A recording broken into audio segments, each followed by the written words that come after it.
Hey everybody, my name's Noel, and if you'll please just watch all 5 minutes of this video, I'm going to explain how we are right at the verge of understanding a grand unified field theory. I'm presenting information that no human being on the planet knows. I have 5 hours of lectures. I hope this will compel you to watch the rest. I created vector formulas which then developed into field equations which are ratioing the mass of the neutron, the proton, the electron with Planck's constant and the fine structure constant in whole rational units using only basic mathematics.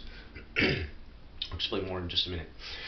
An equation that nobody on the planet has ever seen is the relationship between the mega electron voltage of the proton and the neutron and how that ratios to the fine structure constant.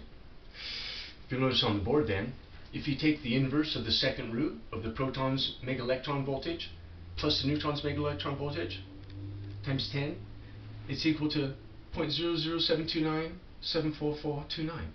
And that varies just a little bit from the codata fine structure constant 0.00729735526. It's a difference of 0.000000903. Depending on how far you want to go out, you can say, oh yeah, that's correct, those numbers are all identical.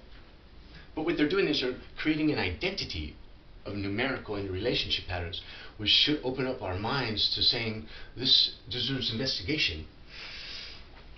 So this number here in millions of electron volts is translated into hundreds of thousands of electron volts, right, by multiplying by 10. So this number here is this number here. The inverse of the second root of the proton's electron volts plus the neutron's electron volts is equal to the fine structure constant.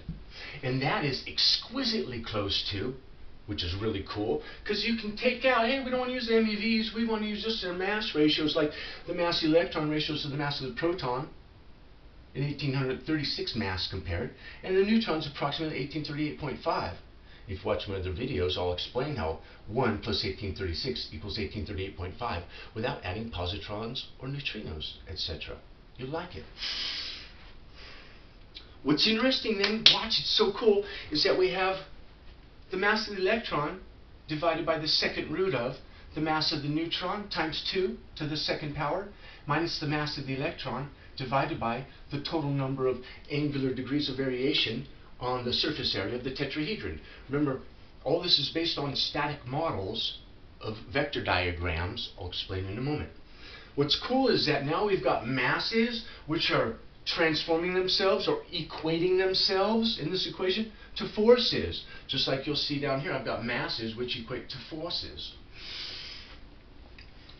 You have the mass of the electron divided by the second root of Planck's constant times 10 to the 40th power, plus the inverse of the fine structure constant times 10 to the 3rd, minus the mass of the proton, divided by 360 degrees, the angular variation around a circle, is equal to, once again, the fine structure constant. Now this number, and this number, is this number here, 0.00729747753, which differs by 0.000001237. So exquisitely close, because remember, this is a static model, and during the dynamic process, wherein movement and time are included, remember synergetics is pre-time and pre-size considerations of the mind. Explorations in the geometry of thinking is what it's called. So I think it's really cool that we're setting up these field equations. And what are these field equations based on again? They're based on these vector models. The vector formulas that I discovered explain the total number of kissing points between closest packed unit radius spheres in the various polyhedrons. These kissing points in synergetics represent vectors where the energy will transport itself from one sphere to the next, or energy forces which are holding the spheres together. Well, I have the model up, then I'll explain just real quickly.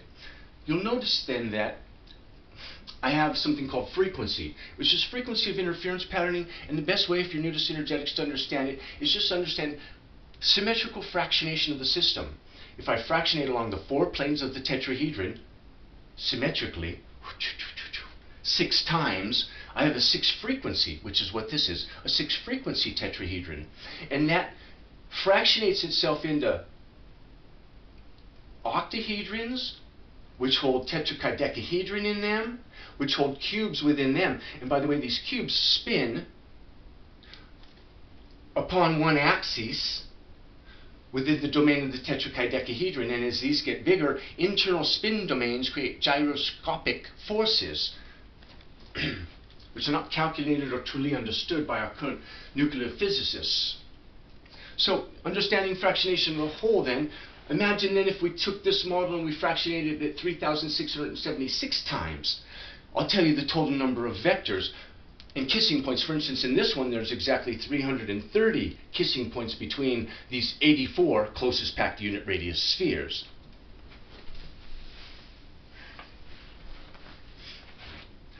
In this frequency tetrahedron, there's exactly 7,354, or 1838.5 times 4, times Planck's constant times 10 to the 40, plus the inverse of the fine structure constant times 10 to the third, minus the mass of the proton.